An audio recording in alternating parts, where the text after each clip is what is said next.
पुराने समय की बात है। एक गांव में एक लोहार अपनी दुकान में बैठा हुआ था और लोहा पीट कर अपना काम कर रहा था। तभी उसकी दुकान के सामने से एक महात्मा अपने शिष्यों के साथ गुजरे। दिन ढल चुका था और रात होने ही वाली थी। महात्मा ने लोहार से पूछा, भैया, क्या आज रात हमारे ठहरने की कोई व्यवस्था हो सकती है? लोहार ने हाथ जोड़कर कहा, महाराज, यह भी कोई पूछने की बात है? आप जैसे महात्माओं को शरण देना और मेहमान नवाजी का अवसर तो बड़े भाग्य से मिलता है। लोहार ने महात्मा और उनके शिष्यों के रहने और भोजन की अच्छी व्यवस्था की। महात्मा जी उसकी सेवा भावना से बहुत प्रसन्न हुए। अगली सुबह जब महात्मा जी विदा होने लगे तो उन्होंने लोहार से कहा, तुम्हारी मेहमान नवाजी से मैं अत्यंत प्रसन्न हूँ। मांगो, 3 वरदान दूंगा। यह सुनकर लोहार खुश हो गया। उसने थोड़ी देर सोचकर कहा, महाराज, पहला वरदान मुझे ये दीजिए कि मेरी उम्र 100 वर्ष की हो। महात्मा जी ने कहा, तथास्तु, अब तुम 100 वर्ष तक जीवित रहोगे। फिर लोहार बोला, दूसरा वरदान ये दीजिए कि मेरी दुकान में कभी काम की कमी ना हो। महात्मा ने मुस्कुराकर उसे यह वरदान भी दे दिया। महात्मा ने कहा, अब तीसरा वरदान बताओ। लोहार ने कुछ देर सोचा, फिर दुकान में रखी एक कुर्सी की ओर इशारा करते हुए बोला, महाराज, तीसरा वरदान ये दीजिए कि जो भी इस कुर्सी पर बैठे वह मेरी अनुमति के बिना उठ न पाए। महात्मा ने यह वरदान भी दे दिया और अपने शिष्यों के साथ आगे बढ़ गए। अब लोहार की जिंदगी बदल गई।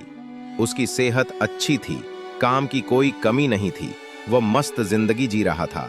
धीरे धीरे उसके साथी बूढ़े होते गए या मर गए, लेकिन वह अब भी जवान और मजबूत था। 100 वर्ष पूरे होने वाले थे। तभी एक दिन यमराज उसकी दुकान पर आए और बोले, लोहार, चलो, तुम्हारा समय पूरा हुआ। लोहार ने होशियारी दिखाई और कहा, महाराज, बस 2 मिनट दीजिए, मैं अपने औजार बेटे के लिए संभाल दूं, तब तक आप कृपया इस कुर्सी पर बैठ जाइए। जैसे ही यमराज कुर्सी पर बैठे, लोहार ने ठहाका लगाते हुए कहा, अब आप मेरी मर्जी के बिना नहीं उठ सकते। मुझे महात्मा से ऐसा ही वरदान मिला है। अब लोहार खुश हो गया। वो सोचने लगा, अब मैं अमर हूं, मुझे कोई नहीं मार सकता। घर जाकर उसने जश्न मनाने की तैयारी की। पकवान बनाने के लिए उसने मुर्गा काटा, लेकिन मुर्गे की गर्दन फिर से जुड़ गई। उसने फिर कोशिश की पर वही हुआ। हैरान होकर उसने बकरे की गर्दन काटी, लेकिन बकरा भी जीवित होकर भाग गया। लोहार समझ गया, यमराज को कैद कर रखा है, इसलिए इस दुनिया में अब किसी की मृत्यु संभव नहीं। कुछ महीनों में ही पृथ्वी पर तबाही मच गई। कोई मर नहीं रहा था। मच्छर और मक्खियों से आकाश काला हो गया। जंगलों के जानवर शहरों में घुस आए। लोग दर्द और भूख से तड़पने लगे, लेकिन मौत नहीं आ रही थी।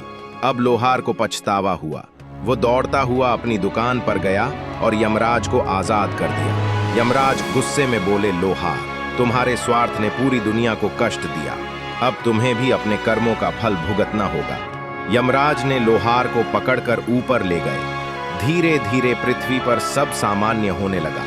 लोगों को फिर से मृत्यु मिली और संतुलन लौट आया। स्वार्थ और अमरता की इच्छा चाहे कितनी भी बड़ी क्यों न हो, प्रकृति के नियमों के विरुद्ध जाने पर हमें प्रकृति के नियमों का सम्मान करते हुए जीवन जीना चाहिए और केवल अपने नहीं, पूरे समाज